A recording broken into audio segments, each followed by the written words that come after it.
Have you ever felt watched while walking through the woods? Like something ancient and unseen was listening? When solo traveler Emma set out to explore America's national parks, she never expected to uncover the veil between the living and the lost. But when glowing lights begin to appear in the forests and whispers from the past lead her off the map, she finds herself pulled into a chilling mystery that spans parks, people, and time itself. This isn't just a ghost story. It's a message from the forgotten. What if those who vanish never truly leave? They say national parks are where we go to reconnect with nature, to escape, to breathe, to find peace. But for Emma Monroe, a quiet solo traveler with a love for hiking and a longing to forget her old life, they became something far more mysterious, something unseen.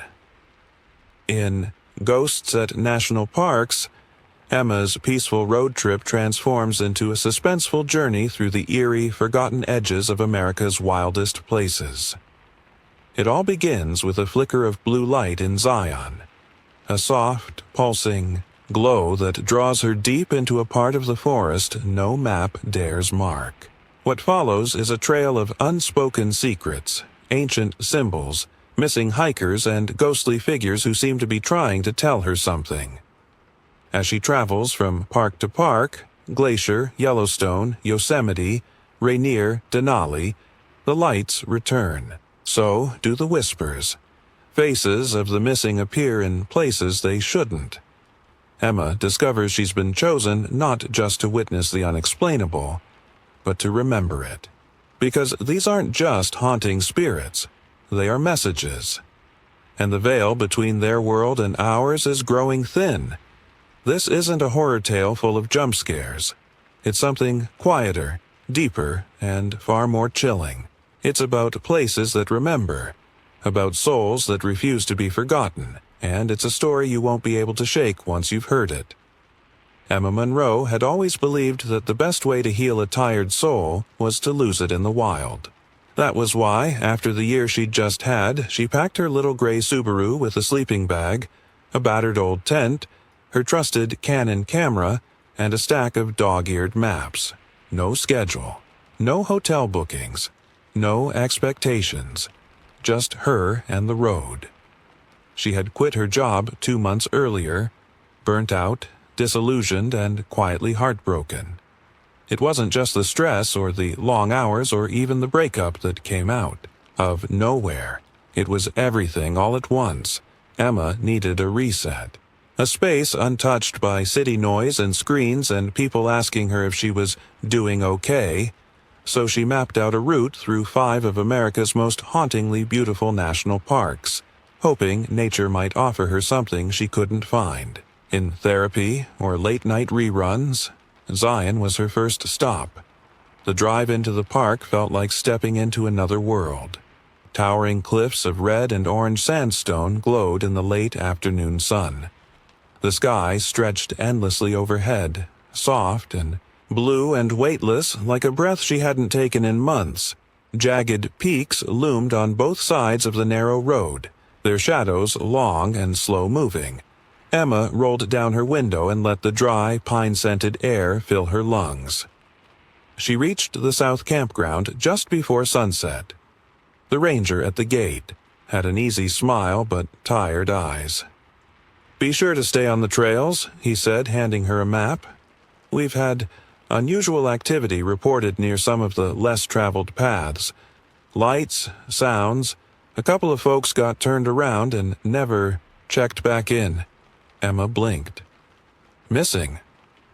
Not confirmed, but they didn't return when they were supposed to.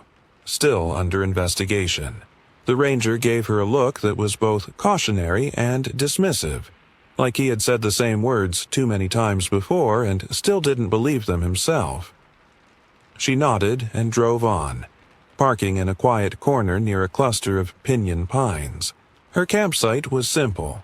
Just a flat patch of dirt, a picnic table, and a fire ring, but it felt like freedom. As she unfolded her tent and set up her small camp stove, the sky dimmed to lavender and gold.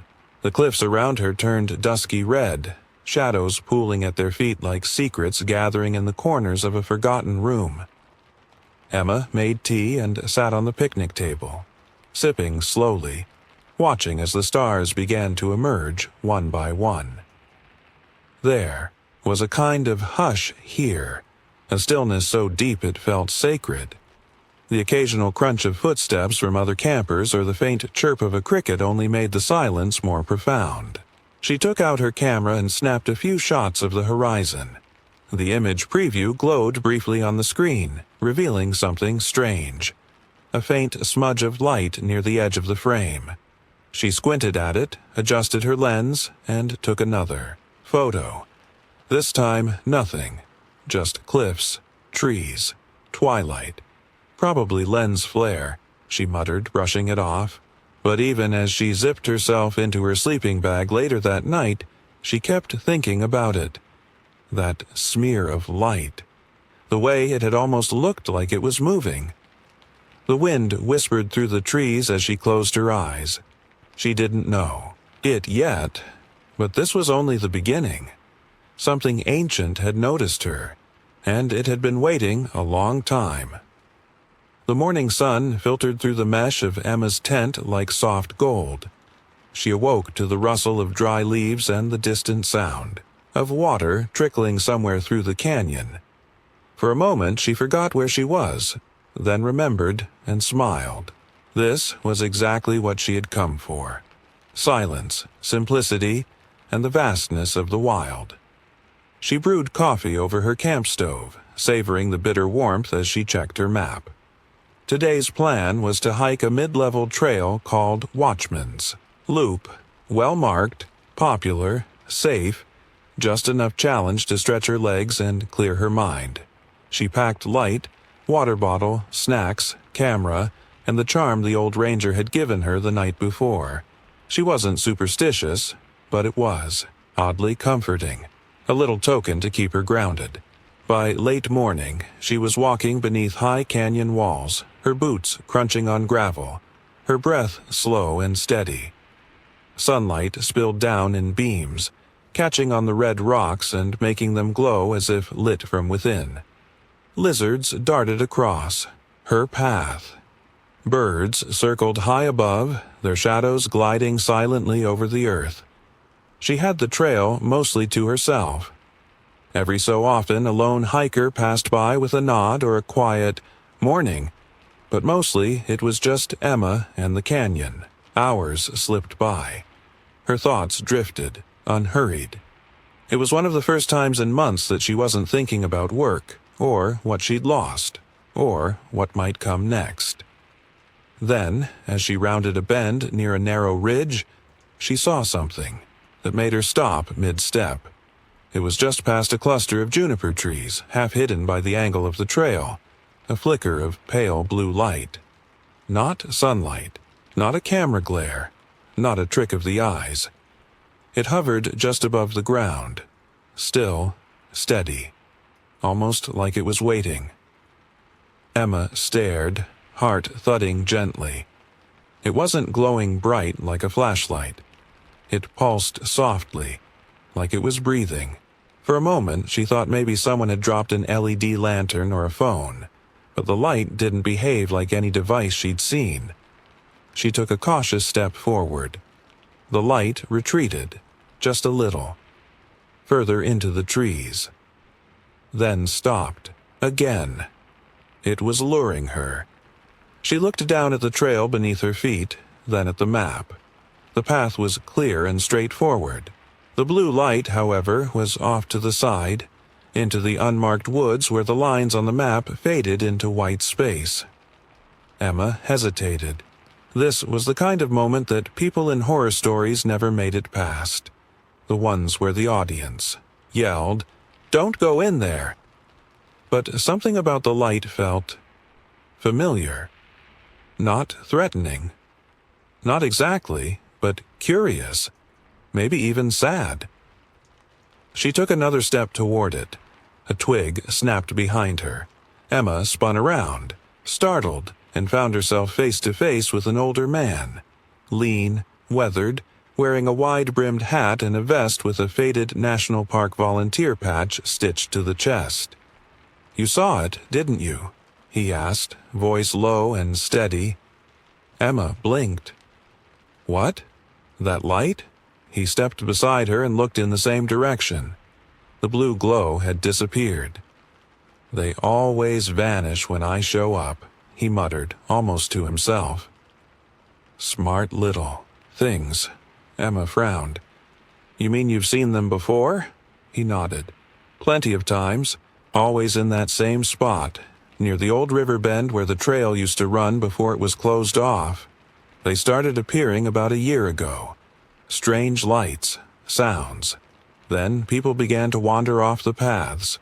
Most came back. 2 didn't." Emma felt a chill run through her. "What do you think it is?" The man looked at her, eyes dark and serious beneath the brim of his hat. "Some say it's a trick of the light. Others say it's something older. Spirits, maybe. Lost souls. Energy that doesn't rest. Whatever it is, it doesn't belong on this side." She shivered. He pulled a small pouch from his pocket and handed it to her. Inside was a charm. Twine twisted into a circle with 3 feathers and a tiny bone tied to it. "Keep this with you," he said. "Old tradition. Meant to protect the living from the pull of the other side." Emma took it, feeling the strange weight of it in her palm. "Do you really think I need protection?" The man gave a half smile, but it didn't reach his eyes. "If you keep chasing lights that don't come from this world, yes, you might." And with that, he turned and walked back down the trail, slow and steady like he had all the time in. All the world. Emma stood there a while longer, staring into the trees where the blue light had vanished. She clipped the charm to her backpack and turned back to the trail, but she kept glancing over her shoulder. Because deep down, she knew the light wasn't gone. It was waiting, and it would be back. That night, the campground felt different. Emma couldn't explain it. How the air seemed thicker somehow, or how the wind no longer whistled playfully through the trees but whispered low and steady, like a voice just beneath hearing.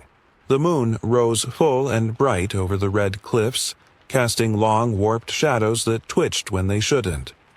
Her little tent sat quietly in the corner of the south campground, half shielded by the twisted branches of a cottonwood tree. She was back where she had started the day, but something had changed. The light she'd seen lingered in her mind like an after-image. She lit a small campfire and sat on the ground, legs folded beneath her, the charm the old man had given her resting on the picnic table beside her tin cup of tea. The fire cracked softly, casting flickering gold patterns on her face and on the dusty ground around her. Every now and then, she caught herself glancing toward the trees beyond the campsite, as if expecting something, or someone, to step out from behind them. By the time the campground grew quiet and most of the other campers had retreated into their tents, Emma was still awake, still unsettled. She needed answers. She needed someone to tell her she hadn't imagined it. She waited until the fire died to embers and then grabbed her flashlight. She walked the short distance to the main ranger station, a small, rustic building with a wide porch and a corkboard pinned with missing persons posters and park updates. Most of the lights were off, but one was still glowing inside. She knocked gently on the door. A moment later, the same old volunteer from the trail, hatless now, his silver hair flattened from a day under the sun, opened it. His eyes narrowed when he saw her. "I figured I'd see you again," he said, not unkindly. "Come on in." The inside of the station smelled like cedar and old coffee. Maps and wildlife guides lined the walls, and a pot of something half-drunk sat on a hot plate in the corner. He waved her toward a chair. "Tea?" She nodded. "Please." He poured her a cup, handed it to her, and sat across from her at a heavy wooden desk. "I saw the light again," Emma said, wasting no time. "It moved, like it was leading me. And then, you showed up. He nodded slowly. That's how it usually goes. Emma leaned forward. What is it? I mean, really? What do you think? It is? He rubbed the side of his face, sighed, then spoke. My name's Walter, by the way. Used to be a ranger. Retired 5 years ago, but I come back every season to volunteer. Helps keep my head clear. He paused, swirling his tea. I've been working in parks since I was 22. I've seen bears tear through coolers, lightning split trees, hikers fall from cliffs and get carried out in helicopters. But nothing unnerves me like those lights. Emma listened, heart tapping harder against her chest. They started showing up about 1.5 years ago. Always in the same few places. Old trails that got shut down, forgotten riverbeds, places you won't find on most maps anymore. Sometimes it's just a flash in the corner of your eye. Other times it hovers, waits, like it knows you're there. She swallowed. Have you ever followed it? His eyes darkened. Once. Only once. I followed one down a ravine in Bryce Canyon.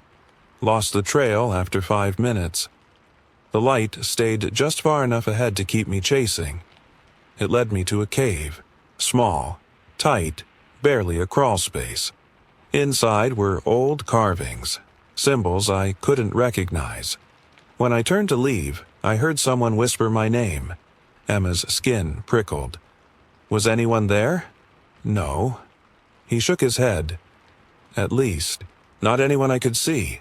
He leaned forward, his voice dropping. Since then, I've heard stories. From hikers. From fellow rangers. Some say they're spirits, trapped between here and whatever comes after.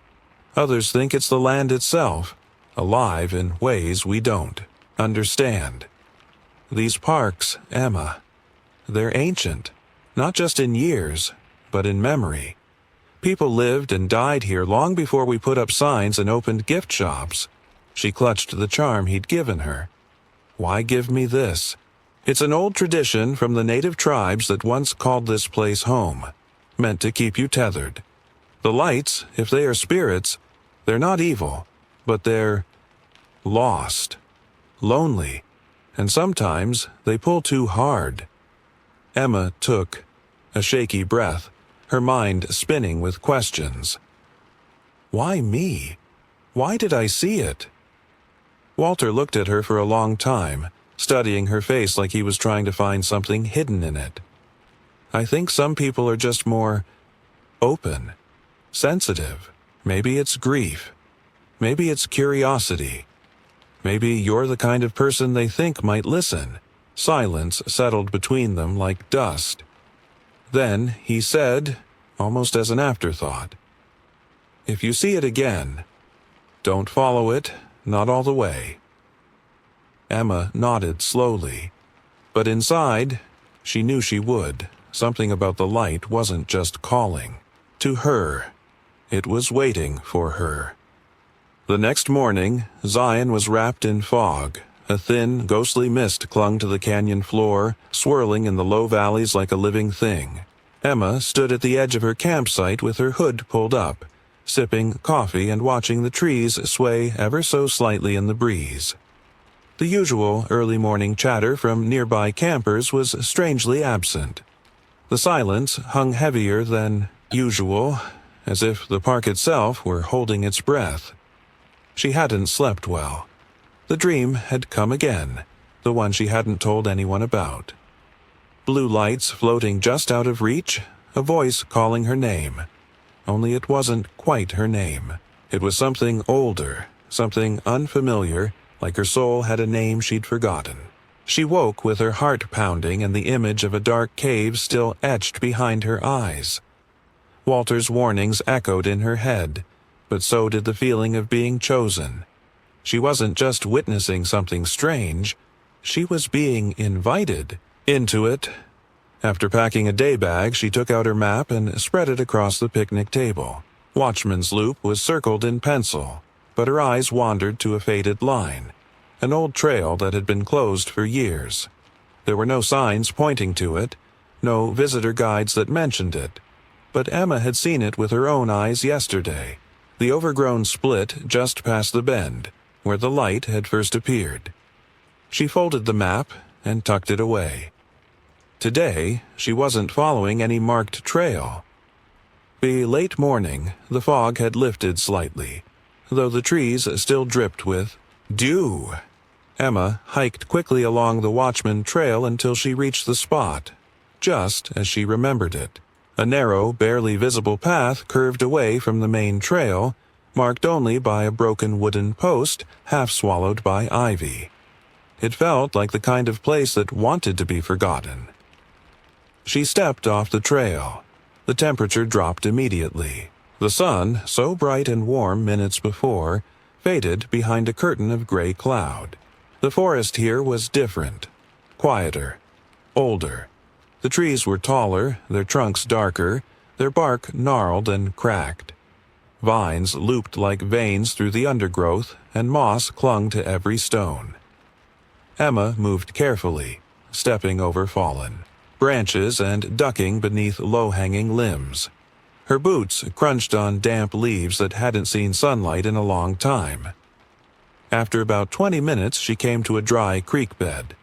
Across it, half hidden by a ridge, was something strange. Campsite. Old, forgotten, and very, very wrong. The tent was collapsed in on itself, its fabric torn and stained with mud. A rusted metal pot sat beside a blackened fire ring, and a moldy sleeping bag had been dragged partially into the brush, as if someone, or something, had been in the middle of leaving, or arriving. Emma crouched beside a weathered log and found it, a leather-bound journal, damp but intact. She flipped through the pages carefully, the ink faded but legible. The entries were dated 2 years ago. The first few pages were typical. Hiking notes, sketches of plants, observations about birds and weather. Then the tone shifted. I've seen them now. 3 lights, hovering near the ridge. They appear only at dusk, never during the day. The lights moved last night, closer. I could hear something whispering outside the tent. They want me to follow. I can feel it. I think they're trying to show me something. Emma's fingers trembled as she reached the last entry, scrawled hastily, ink smeared. I'm going tonight. I can't explain it, but I need to know. I need to see what's calling to me. If I don't come back, I hope someone finds this. Maybe they'll understand. There were no more pages. Emma looked around slowly. The forest seemed to lean closer, as if listening. Then she saw it, just beyond the campsite, near a large boulder shaped like a skull. A faint shimmer of blue. Her breath caught. The light pulsed, soft and slow, then began to drift uphill, toward a cluster of rocks hidden behind the trees. She stood, the charm around her neck now warm against her chest. Okay, she whispered. Just a little further. She followed. The light led her higher into the hillside, through brambles and thorns that clung to her jeans like tiny hands. The air smelled like wet stone and moss. Finally, the trees parted, and she found herself staring at a narrow opening in the rock face. A cave. The entrance was jagged, like a mouth frozen mid-scream, just large enough for her to crawl through. The blue light flickered just inside, casting eerie shadows on the walls. She hesitated. The charm burned hot. Then she dropped to her knees, flicked on her flashlight, and slid inside. The cave was colder than she expected. Damp air clung to her skin, and the smell of earth and something metallic, like old blood, filled her nose. Her light danced along, the walls revealing carvings, symbols, circles within circles, jagged lines, strange pictographs of figures holding glowing orbs in their hands. Emma stepped deeper, and the air thickened. The blue light moved ahead of her, weaving through the dark like a will-o'-the-wisp. Then she entered a chamber. A wide, circular space with a stone slab in the center. On the slab were photographs, dozens of them. Old Polaroids, film prints, some black and white, others in full color, all slightly curled at the edges. Each one showed a different face. Smiling hikers, campers, families. Some were faded. Some were recent. Emma's stomach turned. These were the missing. On the far wall, written in a shaky hand, were the words, "We are still here." The blue light hovered above the slab, brighter now, almost beautiful. Then it began to take shape, figure, feminine, transparent. Her face was soft but empty, like a statue worn down by rain. Her mouth moved, but the voice Emma heard was not spoken aloud. It filled her head like a memory. "You see us?" Emma nodded, unable to speak. "We remember." The air pulsed, and suddenly Emma wasn't standing in the cave anymore. She was, back at the trailhead, lying flat on her back, staring up at the morning sky. The cave was gone. The light gone. But the photos were still clutched in her hand. Emma sat up slowly, dazed and disoriented, the dirt clinging to her jacket, her mouth dry as stone. The sun was high above her now, casting sharp shadows across the trailhead. A hiker passed nearby, barely sparing her a glance. Just another camper resting, nothing unusual, but to Emma everything had changed. She looked down at her hands. The photos were still there, dozens of them, now tucked neatly together in a stack, crisp and untouched by dirt or time. The charm Walter had given her was warm against her chest, pulsing with a faint heat, like it had absorbed something powerful, something ancient. She stood slowly, her legs trembling beneath her, and brushed herself off. She checked her phone. No missed calls, no texts. The time showed 11:43 a.m., but she had no idea how long she'd been gone, or where she had really gone. The cave was no longer on the map. She retraced her steps, heart pounding, eyes scanning the trees for familiar shapes. The skull-shaped boulder, the dry creek, the forgotten campsite, but everything had shifted. It was as if the forest had rearranged itself, closing up behind, her like a wound healing shut. Emma knew, without a doubt, that the cave had not been a dream. The chill in her bones remained. The photographs in her hand were real, and so was the voice that still whispered in the back of her mind like a forgotten lullaby. "You see us. We remember." That evening, she found Walter sitting alone on a bench near the edge of the campground, watching the sun melt over the cliffs in a slow, bleeding descent. His walking stick leaned against the bench beside him, and his eyes were fixed on the horizon like he was waiting for something, or someone, to return. Emma approached quietly. She sat beside him and said nothing at first. She simply handed him the photos. Walter took the stack, his expression hardening with each one he flipped through. His hands were steady, but his eyes, they shimmered. "I recognize a few of these faces," he said after a long pause. "Campers who went missing in the last 5 years. Some were never even reported, just left their cars at the trailhead and vanished." "I saw her," Emma said, voice low. "The woman, or spirit, whatever she is, she showed me the photos. The altar, she said they remember." Walter nodded slowly. "She's the one they always speak of in whispers, the first spirit. Some think she was a healer, others say a guide who got trapped between worlds. No one knows her name. Just, she who waits." Emma stared at the horizon. "Why are they trapped?"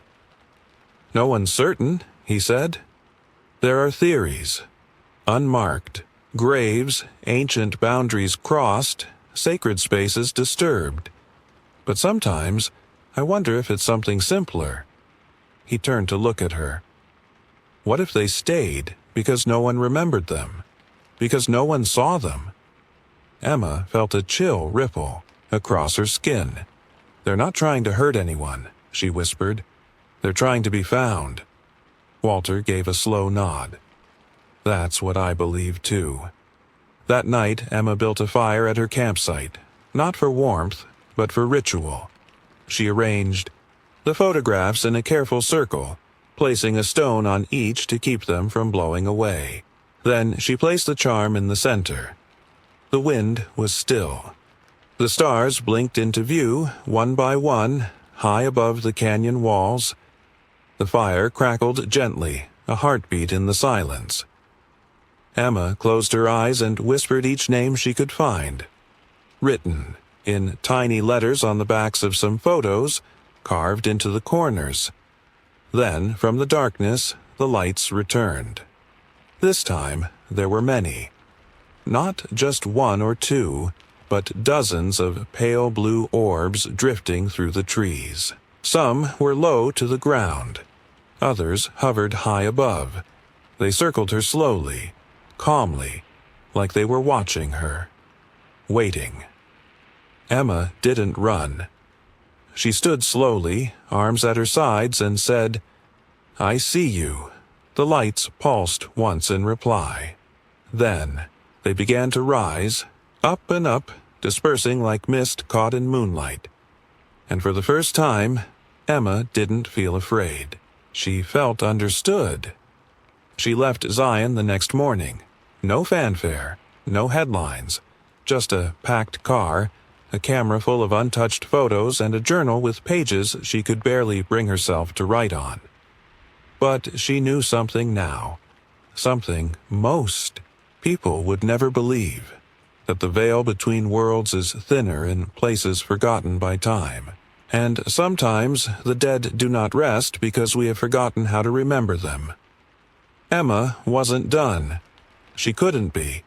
There were other parks, other lights, other stories begging to be uncovered. She would keep going. Yosemite, Glacier, Denali. She would follow the whispers, not recklessly, but with reverence. Because the veil had parted once, and it was calling her again. Emma had always believed that places carried memory, that soil remembered footsteps, that trees remembered faces, that stones whispered the secrets of those who touched them and then vanished. But after Zion, it was no longer a belief. It was something deeper, something unshakable, humming inside her like a second heartbeat. She had seen what most would never see, and now she couldn't unsee it.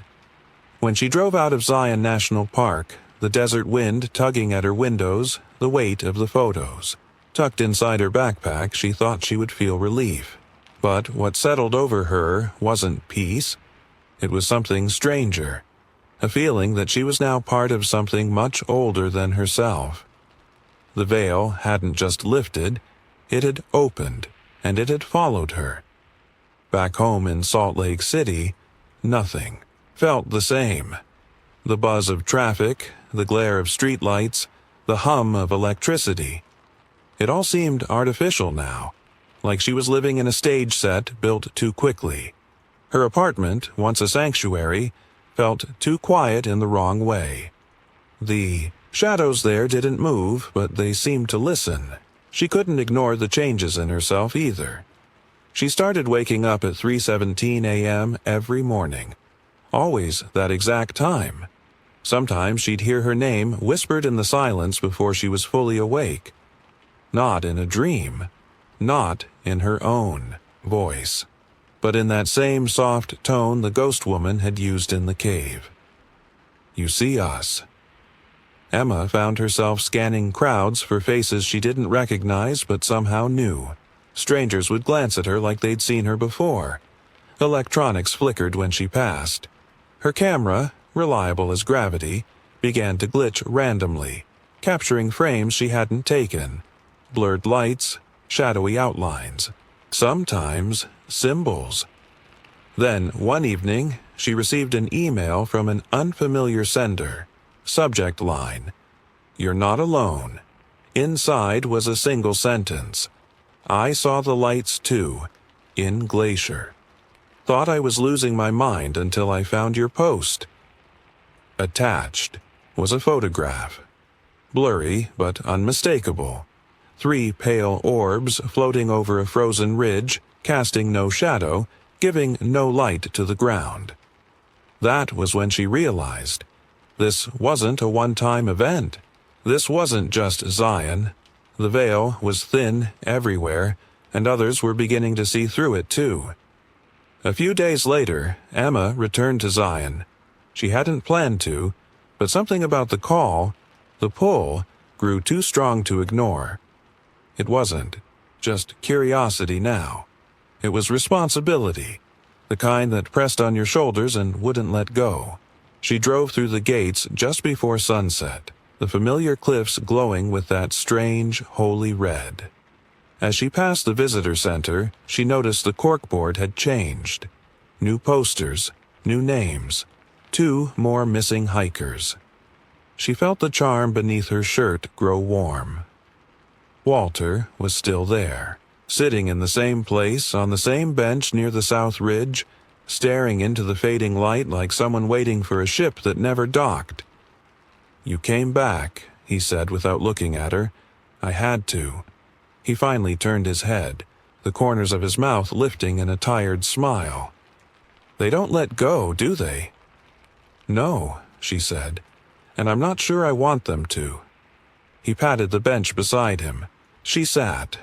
They watched the last light of day spill over the cliffs, the wind carrying with it the soft scent of juniper and dry earth.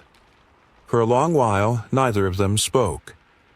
And then Walter said something that struck her like a match in the dark. "They never really leave this place, you know. The ones who go missing. They become part of it." Emma turned to him slowly. "Part of the land?" He nodded. "Some become voices in the wind. Others become the lights. But all of them, everyone, remains here. Watching, waiting, guiding, if you're lucky." She thought of the cave, the altar, the photos. "They want to be remembered." "Yes," he said, "and they chose you because you listened." That night, Emma didn't sleep in a tent. She hiked. Under a full moon that turned the desert silver, she followed the trails she now knew by instinct.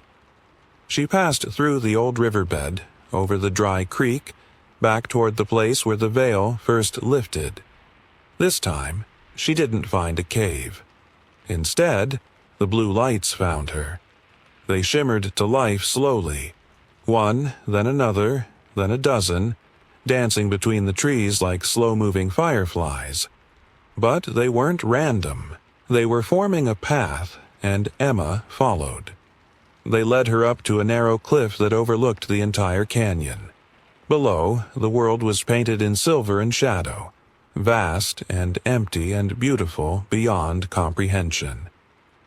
The lights surrounded her, hovering, close now, warm and pulsing, and then a voice, no longer in her head but in the wind itself, whispered, "You carry us." Emma closed her eyes. She saw faces, dozens of them, smiling, crying, reaching. She felt stories flood into her. Names, places, final thoughts, lost memories. She wept, not out of fear, but out of awe. Then, just as gently as they came, the lights began to drift upward, into the sky, one by one, leaving Emma alone again, but never empty. The next morning, a ranger on patrol found her standing at the overlook, arms crossed, face tilted toward the rising sun. "Long night?" he asked, chuckling. Emma just smiled, her eyes still full of stars. "You have no idea." Emma had crossed a line. an invisible threshold that separated the ordinary from the extraordinary. Once you step beyond that boundary, the world never looks the same again. It shifts, it hums, it remembers you, and you begin to remember it too. After her return to Zion, Emma didn't go home. Not really. She passed through briefly, just long enough to gather her things and pay off the last of her rent. The walls of her apartment felt too thin now. The rooms too quiet in the wrong ways. The city buzzed and flashed and moved, but it didn't listen.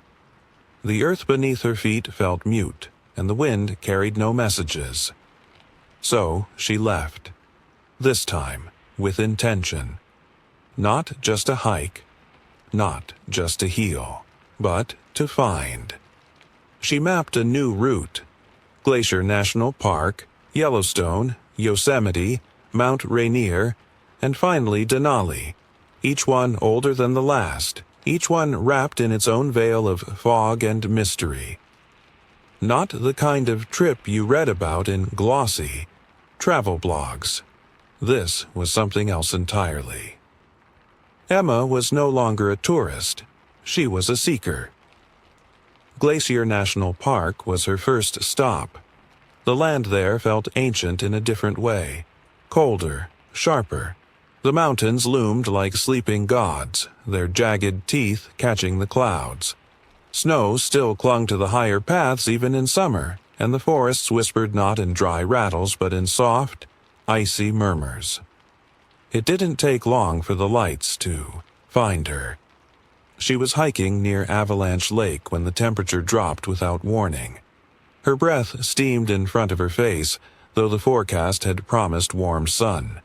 Then, through the mist, a soft ringing, not mechanical, but harmonic, like the sound of glass touched by a wet finger. And then, the blue light. It hovered just above the lake, mirrored in the water like a ghost gazing at its own reflection. When she stepped closer, a second light appeared, then a third, forming a triangle over the water. The surface rippled, though there was no wind. She reached into her pocket and touched the charm Walter had given her. It was cold now, cold and buzzing. The lights didn't move this time. They stayed, as if waiting for her to understand something unspoken. Emma crouched at the water's edge and whispered, "I see you." The lights flickered once, then vanished like smoke. When she stood up, there was a stone at her feet. Perfectly round, perfectly smooth, a spiral etched into its surface. She took it with her. In Yellowstone, the energy changed again. There, the land didn't just feel alive, it moved. It breathed steam, spit boiling water, and groaned beneath her boots. Emma felt it the moment. She stepped off the boardwalks and into the pine forests far from the tourists with phones and brochures. The lights here didn't shimmer. They burned. They appeared as faint orange flares, hovering just above the ground near the edge of an old geothermal pool, long dried out and forgotten. The area was cordoned off, too dangerous, too unstable, but the rope and signs meant nothing to them. Emma felt their heat before she saw them, and when she approached, the air turned thick, like wading through a fever dream. In the center of the dried-out pool was a message scorched into the earth. "Beneath us, we wait." She knelt, pressed her hand to the cracked ground, and for a brief moment heard breathing. Deep, slow, impossibly old. She left Yellowstone with a piece of black volcanic glass in her bag, smooth as water and still warm to the touch 2 days later. Yosemite was quiet at first, too quiet. It wasn't until her third day, camping beneath El Capitan, that the silence broke. A storm rolled in without warning. No thunder, no lightning, just wind. Violent and sudden. Her tent nearly collapsed. And in the chaos, she saw them. Not lights this time. Figures. shadows moving just beyond the edge of her campsite, circling, not menacing, but curious, elongated forms. One walked upright. Another moved like it was crawling or dragging something. They didn't come closer, but they watched. She held her ground, lit a fire, whispered the names she remembered from the Zion photographs. One of the shadows paused. Then, slowly, it bowed its head. By morning, all was calm again. In the ashes of her fire, a symbol had been burned into the earth, 3 concentric rings, like ripples in time. She copied it into her journal. In Mount Rainier, the forest tried to forget her. There, the trees were so dense, so towering, that the sunlight barely kissed the ground. The trail markers faded within minutes, and even her compass spun uselessly. She wandered for hours, nearly panicking before the light appeared. A single orb, flickering gold, not blue this time, and far dimmer than the others she'd seen. It didn't lead her forward. It led her back to the trail, back to safety, back to a path she didn't know she'd strayed from. And at the edge of the forest, resting on a moss-covered stump, was a photo. Old, sepia-toned, of a woman standing beneath a waterfall, her eyes fixed on the camera like she knew Emma would one day find her. On the back, written in a careful hand, "We guide those who walk with care." Emma tucked the photo inside her journal and cried beneath the stars that night. Finally, she reached Denali. It was not a park, it was a world. The land stretched in every direction, raw, untamed, indifferent. Here, the silence was not empty. It was sacred. Time didn't move forward. It folded, warped. Emma felt it immediately. The pressure in her chest, the way the sky felt too close, like the universe was leaning in. The lights did not appear right. Away. They waited. For 5 days, Emma hiked alone, higher and deeper into the Alaskan wild than she'd ever gone before. No signal, no people, just snow, stone, and sky. Then, on the 6th night, they came. Dozens, hundreds, blue, white, gold, green, not just hovering but dancing, forming constellations, spiraling into patterns that pulsed with meaning she couldn't quite understand but felt in her bones. And in their center, she saw her, the ghost woman from Zion. Her face was clearer now, her eyes deep and bright. She reached a translucent hand toward Emma, not to take her, but to offer something. Emma stepped forward, and the world went still. When she awoke, she was lying in a field of wildflowers. The lights were gone. But something inside her had changed. A map etched into her memory, a warmth that never faded, and a new whisper, clear and certain. Tell them, we are not gone. We are becoming. Emma didn't go home after Denali. She knew the shape of her old life no longer fit. The apartment, the desk job, the small talk at coffee shops, they belonged to someone she used to be. That person was gone, scattered among the pine needles and canyon winds, buried beneath ancient stones and whispered into the night sky by voices no one else could hear. Now, Emma carried them all. The voices, the lights, the stories, the message. Wasn't just something she heard. It lived inside her now, and it demanded to be shared. She started small. A blog, at first.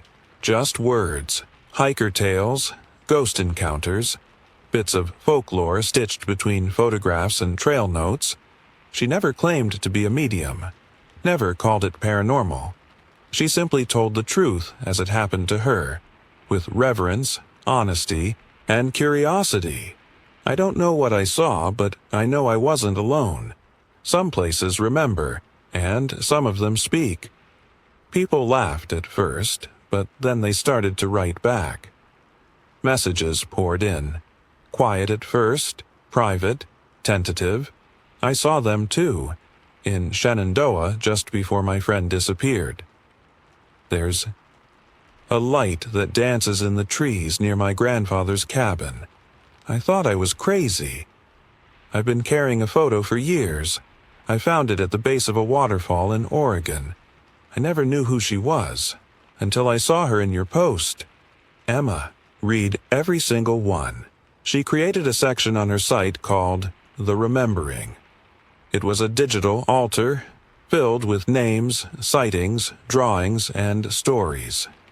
People sent maps marked with odd trails, journal entries from lost relatives, blurry photographs of glowing orbs, and symbols carved into trees that weren't there the next day. The network grew like roots beneath the forest floor. Quiet, hidden, alive. Then came the interview. Request. A mid-sized podcast about unsolved mysteries wanted her on. Not because of ghosts, but because of the missing. The host had stumbled onto her blog while researching cold cases from national parks. They met in a small studio in Seattle. The host was skeptical, but kind. Emma wore the charm Walter gave her around her neck, tucked beneath her sweater. She told her story. Not everything. Not the dreams. Not the symbols burned into the earth. But enough. She spoke of the lights, the old trails, the cave, the altar, the woman. And finally, she spoke of the message. They are not gone. They are becoming. The host paused after she said it. What do you think that means? Emma looked into the microphone, past the soundboard, through the layers of disbelief and silence and into the hearts of everyone who might be listening, and she answered, I think the veil is thinning. I think the places we've forgotten, those deep, sacred spaces, are waking up. The ones who vanished, they were pulled into something older than death, something we used to understand before we learned how to forget. I don't think they want revenge. I don't even think they want to return. I think they want to be seen, to be remembered, and maybe to guide the rest of us, before we disappear too. The interview went viral, not overnight, but with a strange, steady pull, like a current. People found her site, her posts, her photos. They reached out with stories of their own, some with wonder, some with fear, some with grief that finally had a place to rest. Others tried to discredit her. Skeptics tore apart her images, claiming lens flares, double exposures, Photoshop tricks, but she didn't fight them. She didn't need to. The message wasn't for everyone. It was for the ones who had felt it. Months passed. Seasons turned. The forest changed, the parks breathed, and Emma kept going. She no longer hiked just for herself. She walked for the ones who never made it back. For the ones who saw the light and followed it, not out of recklessness but because something deep inside them recognized the call. She visited the obscure parks, the forgotten trails. She camped, in places with no names. Sometimes she saw them again, shimmering in the dark, hovering just beyond reach. Sometimes they came closer, and sometimes she listened. There were nights she could hear them, whispering not in words, but in memory. She wrote it all down. Eventually, a publisher reached out. They offered to compile her blog and field notes into a book. She agreed, but only under one condition. It had to include their names. The lost, the missing, the remembered, the ones who had become something more. The book was called The Veil Beneath Our Feet. It was not a bestseller. It didn't need to be. It found the right readers, the sensitive ones, the curious ones, the ones who had seen something move in the dark, and whispered, I see you. Now, when Emma hikes, she carries more than gear. She carries letters, photos, trinkets and charms sent by strangers with requests to leave this where the light finds you. She places them under rocks, inside hollow trees, near quiet lakes. Gifts for the ones beyond the veil, and sometimes when the wind rises just right, she hears a familiar voice in the stillness. We are not gone. We are becoming. And Emma, once broken, now a keeper of forgotten paths, whispers back, I remember. Ready to walk the line between this world and the next? Hit like if you love chilling mysteries. Subscribe for more real feel paranormal stories, and share with a friend who loves creepy hikes and unexplained disappearances. But a warning before you press play. After this story, you'll never look at a national park the same way again.